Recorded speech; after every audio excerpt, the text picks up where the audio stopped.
Sciatica एक दर्द है जो आपकी पीठ के निचले हिस्से से शुरू होता है। यह दर्द अक्सर अचानक शुरू होता है और धीरे धीरे बढ़ता है। यह दर्द आपकी पीठ के निचले हिस्से से शुरू होकर आपके नितंबों और जांघों के पीछे की ओर फैलता है। यह दर्द कभी कभी इतना तीव्र हो सकता है कि चलना फिरना मुश्किल हो जाता है। यह आपके एक पैर में नीचे की ओर जाता है, साइटिक नर्व के रास्ते पर। साइटिक नर्व आपके शरीर की सबसे लंबी और चौड़ी नर्व होती है, जो आपकी पीठ के निचले हिस्से से शुरू होकर आपके पैरों तक जाती है।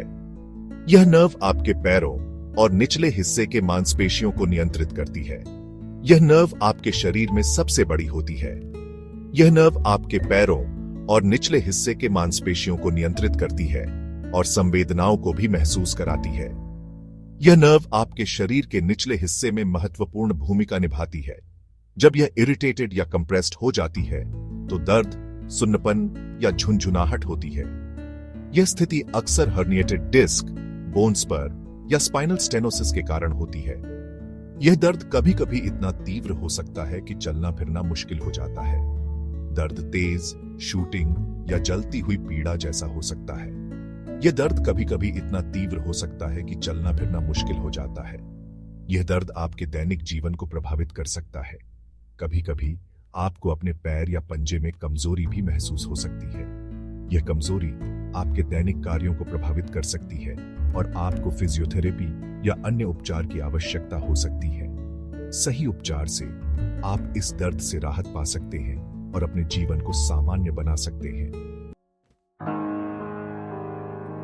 साइटिका का सबसे आम कारण हर्निएटेड डिस्क है।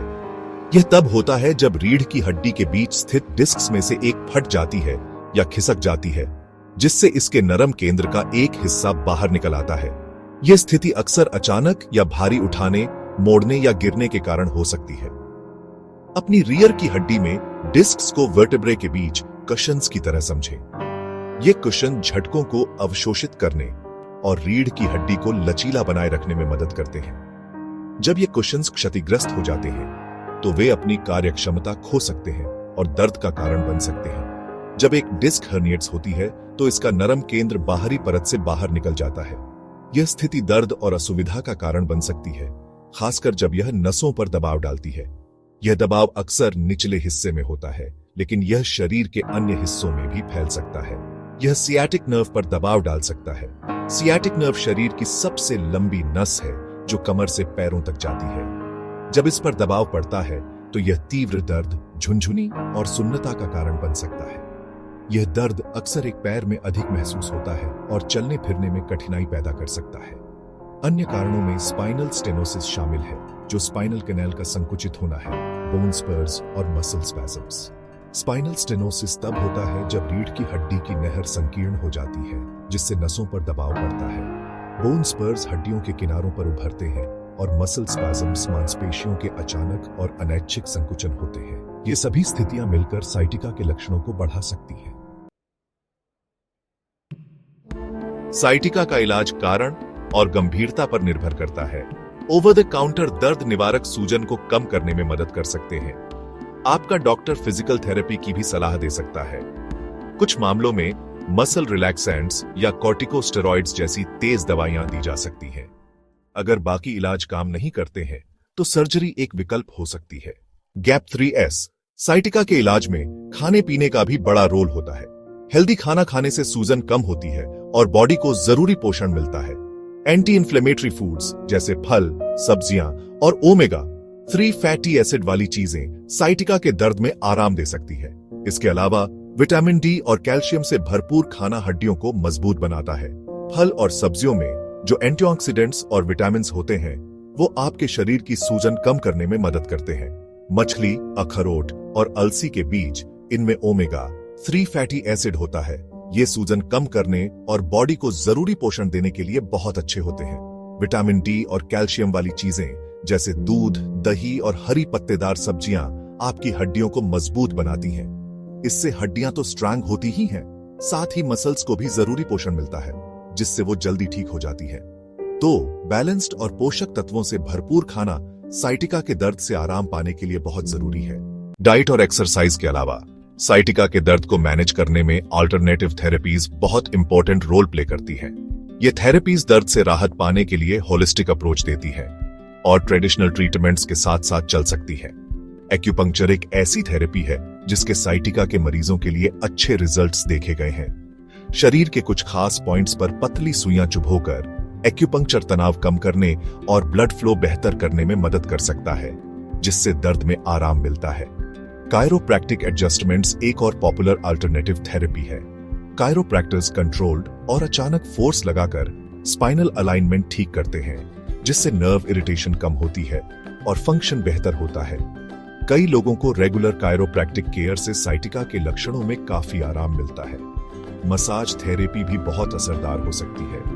डीप टिश्यू मसाज जैसी तकनीकें साइटिक नर्व के आसपास की मांसपेशियों पर काम करती हैं, जिससे तनाव कम होता है और रिलैक्सेशन मिलता है। इससे न सिर्फ दर्द से राहत मिलती है, बल्कि ओवरऑल वेलबीइंग भी बेहतर होती है। आखिर में मेडिटेशन और माइंडफुलनेस जैसी माइंड बॉडी प्रैक्टिसेस साइटिका के दर्द को मैनेज करने में मदद कर सकती है। ये प्रैक्टिसेस रिलैक्सेशन और स्ट्रेस कम करने में मदद करती है, जिसका दर्द पर पॉजिटिव असर पड़ता है और लाइफ की क्वालिटी बेहतर होती है। इन अल्टरनेटिव थेरेपीज को अपने साइटिका मैनेजमेंट प्लान में शामिल करने से दर्द से राहत और रिकवरी के लिए एक कंप्लीट अप्रोच मिल सकता है। हमेशा हेल्थ केयर प्रोफेशनल्स से सलाह लें, ताकि आपकी जरूरतों के हिसाब से ट्रीटमेंट्स का सबसे अच्छा कॉम्बिनेशन पता चल सके। कुछ खास एक्सरसाइजेस आपकी पीठ और कोर मसल्स को मजबूत कर सकते हैं। ये एक्सरसाइजेस न केवल आपकी मांसपेशियों को मजबूत बनाते हैं, बल्कि आपके पोस्चर को भी सुधारते हैं। सही पोस्चर से न केवल दर्द में कमी आती है, बल्कि आपकी डेली एक्टिविटीज में भी सुधार होता है। नियमित रूप से इन एक्सरसाइजेस को करने से आपकी ओवरऑल फिटनेस भी बेहतर होती है और आप लंबे समय तक एक्टिव रह सकते हैं। सायाटिक नर्व पर से दबाव हटा सकते हैं। हल्के स्ट्रेचेस भी दर्द से राहत दिलाने में मदद कर सकते हैं। योग के कुछ पोजेस जैसे कि चाइल्ड्स पोज और पिजन पोज सायाटिक नर्व के दर्द को कम करने में बहुत प्रभावी हो सकते हैं। नियमित स्ट्रेचिंग से फ्लेक्सिबिलिटी भी बढ़ती है। इसके अलावा ये स्ट्रेचेस आपके ब्लड सर्कुलेशन को भी बेहतर बनाते हैं, जिससे हीलिंग प्रोसेस तेज हो जाती है। धीरे धीरे शुरू करना और अपने वर्कआउट्स की इंटेंसिटी को धीरे धीरे बढ़ाना जरूरी है। एक फिजिकल थेरेपिस्ट आपको सही फॉर्म और टेक्निक के बारे में मार्गदर्शन दे सकता है। वे आपको यह भी बता सकते हैं कि कौन से एक्सरसाइजेस आपके लिए सबसे उपयुक्त हैं और कैसे आप इंजरी से बच सकते हैं। नियमित रूप से फिजिकल थेरेपिस्ट से सलाह लेना आपके रिहैबिलिटेशन प्रोसेस को और भी प्रभावी बना सकता है। इसके साथ ही वे आपको पर्सनलाइज्ड एक्सरसाइज प्लान्स भी दे सकते हैं, जो आपकी स्पेसिफिक नीड्स को ध्यान में रखते हुए बनाए गए हैं।